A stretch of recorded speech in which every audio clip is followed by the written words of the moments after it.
I think the trend that I'm seeing, and I think a lot of people are, is PR and marketing getting closer and closer together over time. A lot more content marketing style thought leadership pieces coming out of the PR department itself, rather than relying on journalists and media to write about you or interview you.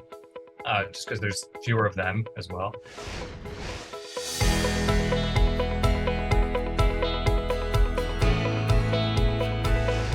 I kind of fell into it, which was a happy accident. I went to school for English and political science, and when I got out of school, I was looking for a job. I knew I wanted to be in a big city, New York, DC, something like that. So I moved to New York and became an administrative assistant at Kaplan, which is the global education company. I started off there in the marketing department. And it was great because I got a lot of exposure to all kinds of things. A lot of times they start you off in like social media and things like that. So I got exposure to social media, budgeting, all of the back end stuff, and then was able to move into more of a communications role, which had a combination of internal and external comms. So I was helping with, the big internal meetings to educate everyone about what was going on at the company and what to be excited about, awards programs, and also public relations. So we that kind of became more of a focus over time. And I was really lucky there because I was able to spend a lot of my time working on Kaplan's, it's called the Kaplan Educational Foundation, which supports community college students who transfer to some of the best colleges in the world. So they start at community college and then they end up at like Stanford and Harvard and all these places. So you get to meet these amazing kids. And the nice thing about that, when we talk about data, is that the data like supporting the how well these students can perform if you give them the right resources, it's just incredible. So I used that a lot in my work when I was promoting the foundation. And from there, I also started to work more in, Kaplan was doing more in the tech space.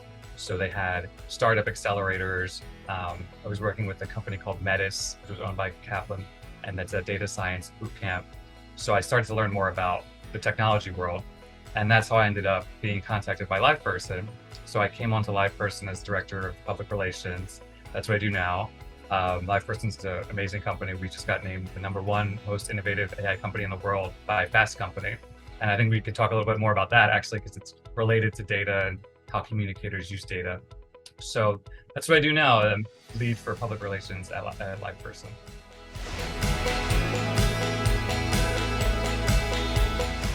We want to be known as an innovator in conversational AI, right? So just to level set, conversational AI is what you would use to talk to a company, basically a chat bot, although we don't love that word because it's a little outdated. But when you're talking to a big brand, like, who can I name?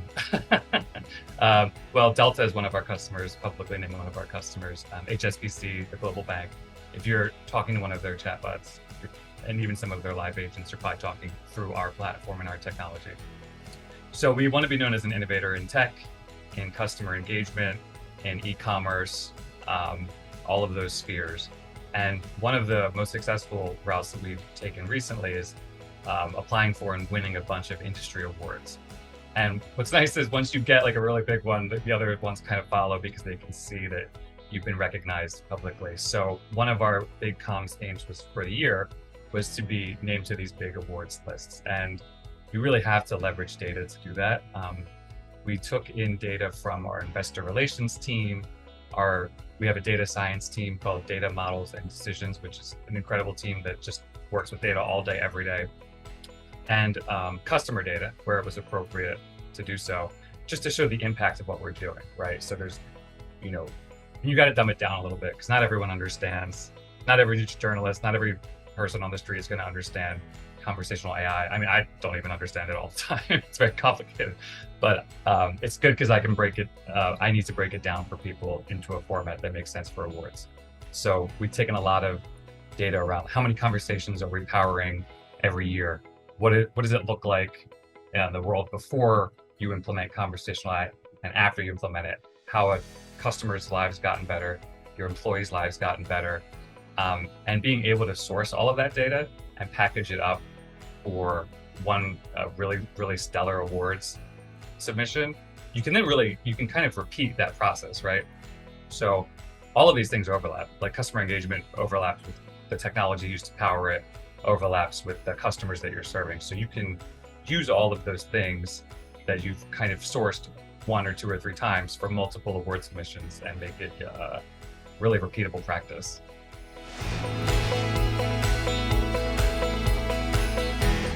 So early on, I was promoting that Kaplan Educational Foundation, and we had a really good mix of personal stories and data. So I think combining the emotional appeal of a story, like a student who came from, they don't always come from, harsh backgrounds, but a lot of times they're coming from a situation that's not ideal. They didn't get the resources that most people who apply to Penn or Harvard or Columbia have. But through the foundation, they were able to get like one-on-one coaching. They were able to get, stipends for travel and textbooks and all of the things that they need, and get their fees. It actually costs a lot of money to apply to college, which is crazy. Get those fees waived. So when you look at, the population that doesn't get access to that and the population that does, their success rates at transferring to top schools it's crazy difference. So if you take a look at those statistics and you pair them with a really inspirational story of a student who has really, defied the odds, and maybe they came from a tough background and they have a really interesting background and they want to give back, that emotional appeal and those statistics together were really incredible. So, for example, we had one of the first trans women to be out at Wellesley College, which is a traditionally female college. Her story was incredible, and the Associated Press picked it up because they were like, wow, this is such a great, it's a huge moment for women's colleges, and it's also showing the impact of this kind of educational, intervention is probably like the technical word, but educational support.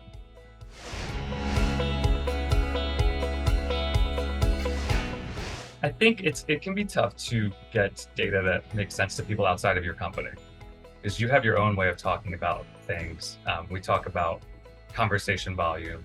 We talk about intent rate. So that's like is figuring out how many conversations are resolved by your chatbots in the way that the customer wants them resolved. It gets pretty like esoteric and technical very quickly. It gets much deeper than that, and you have to explain what that means to an outside source, a reporter or a journalist or a producer who they don't have time to learn your industry a lot of the time, right? They're writing about 10 different industries.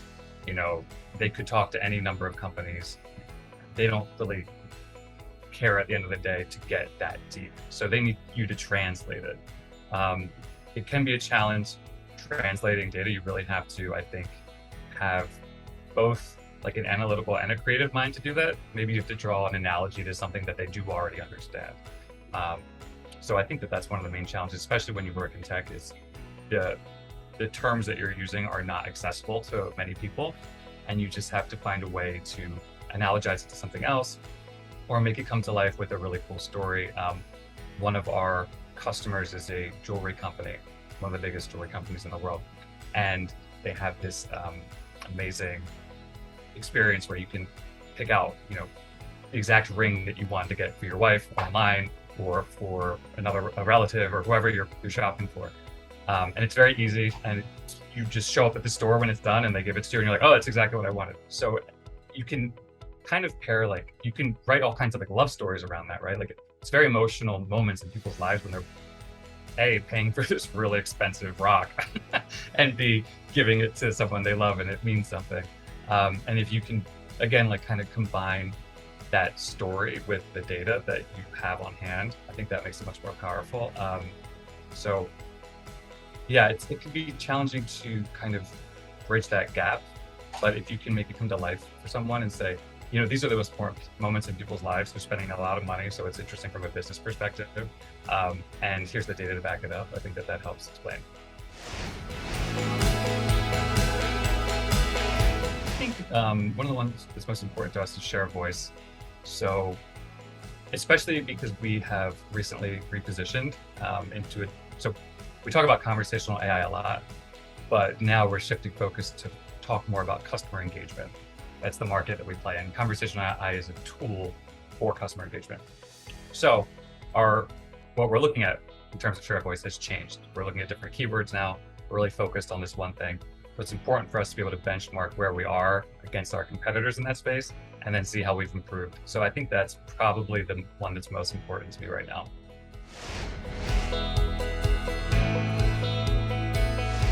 Right now we're using Cision.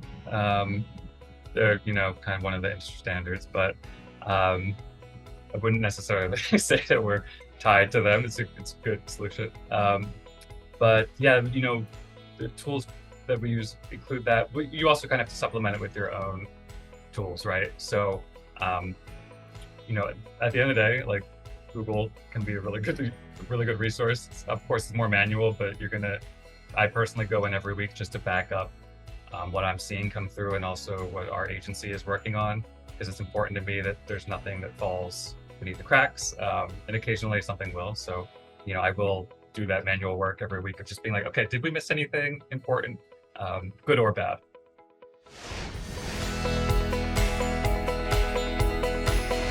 I know that this kind of exists, but just better attribution is, I think it's one of the eternal issues with comms people. It's hard to tell your impact sometimes and what is, are people visiting the website because of an article? Are they visiting because they saw, a paid media thing? Or are they visiting because they saw a sponsored story somewhere? So and then pulling all of that together into one reporting framework is tough. And I think it's always been that way.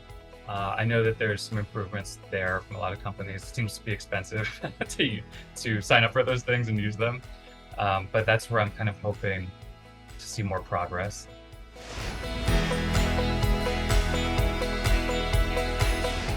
I mean, I don't know if I would define it as a campaign, but I'm very happy about this Fast Company Award. I think it's really energizing internally to our folks to know that we've been named #1 most innovative AI company in the world by a prestigious publication. I think it's also a great tool for our salespeople. We throw it all over our website, all over our sales decks. It's on all of our materials now because we're very proud of it. So that didn't come out of nowhere, right? It was a few years built. So the previous year we were on the list we weren't #1. And we weren't even on the main 100 most innovative companies list for every company. So they do like their vertical lists and then they do their big list. And this year we really blew it out of the water. So it took time. They have to educate the Fast Company editors about who we are, what we do, why it matters, through data. And it's, I think that's kind of one of the most exciting things recently. And it's been just really exciting for everyone on the team. So I was proud to make that happen, or be part of the team that made that happen.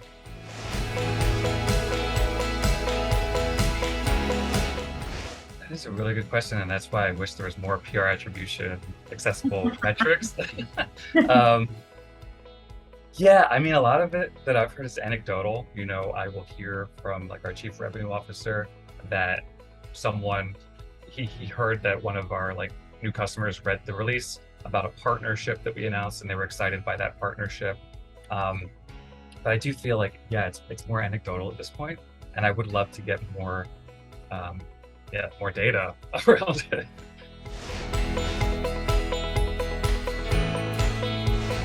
I think the trend that I'm seeing, and I think a lot of people are, is PR and marketing getting closer and closer together over time.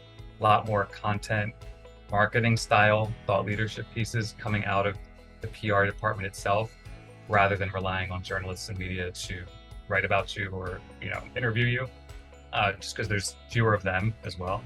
So I do see it becoming more of a content machine, for better or for worse, and not relying on traditional media to get your word out. So we at LivePerson, we call it digital publicity. So podcasts fit in that sphere, live streams fit in that sphere, doing more with those, making sure that you are talking to the right podcasters who actually have influence.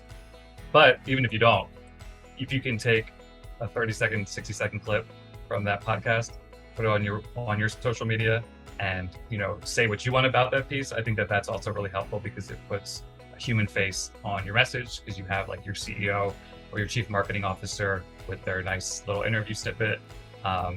So just more of that, but just making sure you're making the best use of their time for that too, because I think we all know there's a million billion podcasts out there right now. So you got to be careful about who you're talking to and whether it matters. But that digital publicity area is just, there's no putting that back in the box. It's just going to get bigger and bigger. I think it goes back to keep it simple. There's this old expression, KISS, keep it simple, stupid, which is so important. You get so tied up in your own world and what your company understands to be true, and you just end up talking to yourself. So I know I'm guilty of this. Most people in communications probably are guilty of it to some degree, but dumbing things down for people, because I know that I have to have this stuff dumbed down for me, and I work here. So I talk to these data scientists, these AI designers, they work with machine learning models and neural networks and all of these like incredible technological things that I don't know anything about, right? I've learned a lot since being here, but I came in really blind to it, and just, you have to learn very quickly about it. But not everyone has time to learn about it. At LivePerson, we had a whole course for non-technical people to learn about machine learning. So I took that to try to understand it better, and also so I could then break it down for other people. So I think that's really, really key. It's just simplicity, not wasting a lot of time, get to the point, and then make sure that people can understand what you're saying in normal layman's terms, because otherwise they're going to tune out immediately.